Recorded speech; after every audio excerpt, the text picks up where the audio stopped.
union home minister तंपाकी police station दरा निथोइना कोनबा मफमसिंगदा आसपा चनहनबा पांबगी प्रपोज तौरख्रे हाइरि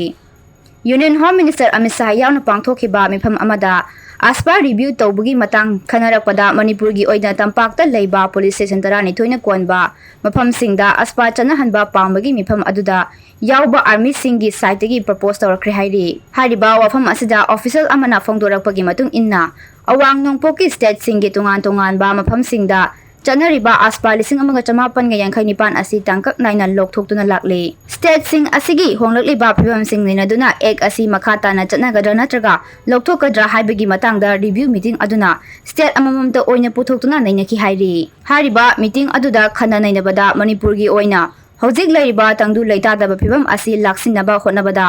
आसपा चनहंदना लैरिबा तंपाकी डिस्ट्रिक्ट सिंगदा लैरिबा पुलिस स्टेशन तरा निथोइ असिदसु